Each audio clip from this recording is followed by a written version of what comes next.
আজকে গোটা বাংলাদেশের দিকে তাকান, গোটা বাংলাদেশে কিছুদিন আগে 5 আগস্টের আগে আওয়ামীদেরকে মিথ্যা হামলা দিয়ে কোরআন এবং সুন্নাহ আলোচনাকে স্তব্ধ করে দিতে চেয়েছিল। ইতিমধ্যে প্রমাণিত হয়েছে আল কোরআনের সৈনিক যারা গোটা পৃথিবীর প্রতিটি অঙ্গন নিয়ন্ত্রণ করতে পারে, তারা কথা বলেন ঠিক কিনা? আমার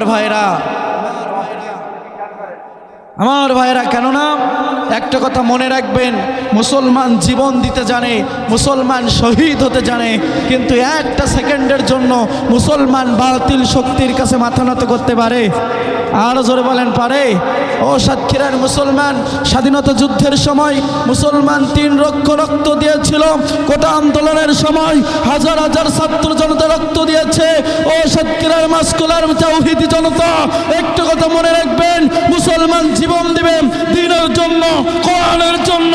যদি ইসলামের জন্য ডাক আসে, মাথায় কাবরের কবর পেঁচিয়ে যেতে রাজি আছেন কে কে? দুটি হাত তুলে মহান মালিককে দেখায় দেন। নারায়ে তাকবীর। আল্লাহ কবুল করুক, জেলে বলছে আল্লাহুম্মা আমিন। সম্মানিত ভাইরা আমার, ভূমিকায় আর লম্বা নয়, আমি আপনাদের সামনে পবিত্র কোরআনুল কারীমের 114টি সূরার ভিতর থেকে সূরা শুরার ছোট্ট একটি আয়াতের অংশ তেলাওয়াত করেছি। আসেন আল্লাহ পাক রব্বুল আলামিন কি বলছেন সরাসরি জেনে নিই। আল্লাহ পাক রব্বুল আলামিন পবিত্র কোরআনুল কারীমের ভিতরে জানিয়ে দিচ্ছেন, আন আকিমুদ্দিন ওয়া লা তাতাফাররাকু ফি। চিৎকার দিয়ে বলেন আল্লাহু আকবার। আমার তিনি ভাইরাম, আল্লাহ সুবহানাহু ওয়া তাআলা সূরা শুরার মধ্যে কত সুন্দরভাবে জানিয়ে দিচ্ছেন, আন আকিমুদ্দিন, তোমরা দিন কায়েমের আন্দোলন করো, ওয়ালা তাতাফাররাকু, খবরদার এই ব্যাপারে কোনো প্রকার মত পার্থক্য করো না। আমার দিনী ভাইরা, তাহলে বলেন তো দেখি আমাদের দিনের নাম কি? আর জোরে জোরে না, দিনের নাম কি? আমাদের দিনের নাম ইসলাম। সুতরাং ইসলামকে বাদ দিয়ে যারা তাদের জীবন বিধান পরিচালনা করতে চাইবে, তাদের জন্য কখনো সফলতা হতে পারে না।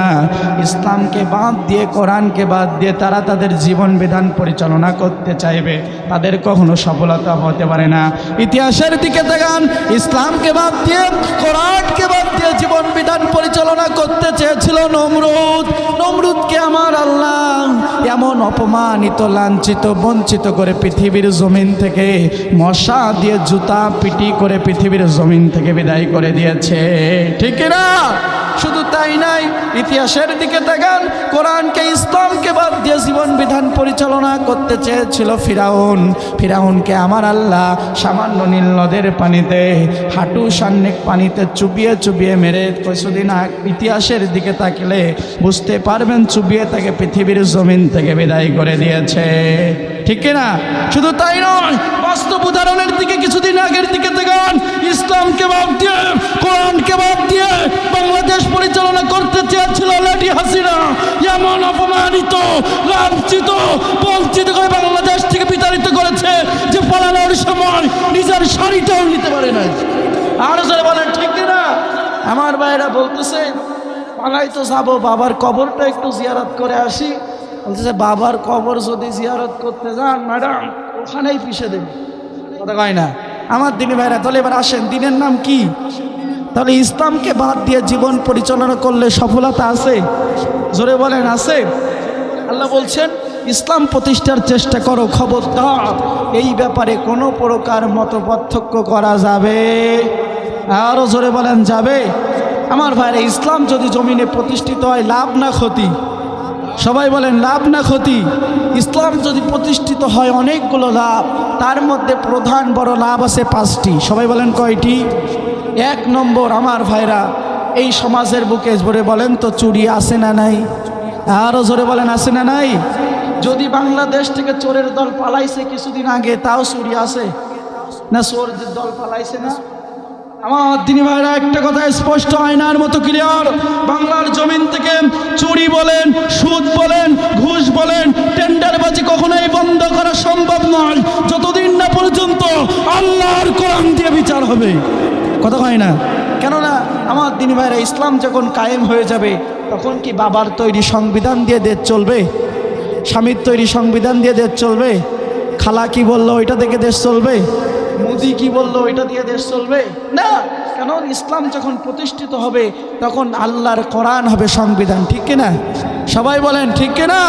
সুতরাং আল্লাহর কোরআন যখন সংবিধান হয়ে যাবে তখন কোরআনুল কারিমের ভিতরে চোর চুরি করলে তার শাস্তি আছে না নাই?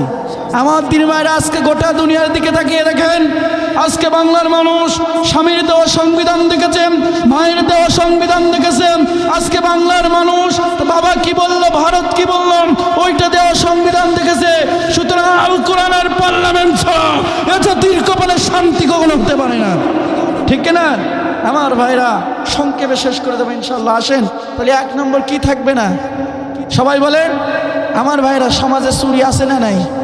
যখন আল্লাহর কোরআন সংবিধানে চলে যাবে আর কোরআনের পার্লামেন্ট অনুযায়ী মুহাদ্দিস আব্দুল খালেক যখন এমপি প্রার্থী হয়ে যাবেন আর সংসদে দাঁড়িয়ে বলবেন, বাংলার মানুষ যদি চুরি করেন, এই চুরি করার পরেই সংসদের কোরআনের আইন অনুযায়ী সূরা মাইদার 38 নম্বর আয়াতের আলোকে হাত কেটে দিতে হবে।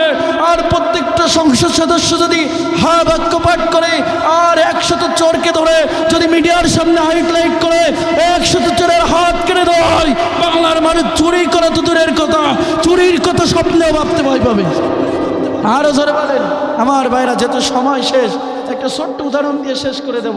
আমার দিনী ভাইরা, বনু মাখজুমিয়া গোত্রের একটা মেয়ে, নাম তার ফাতেমা, চুরি করে ধরা পড়েছে।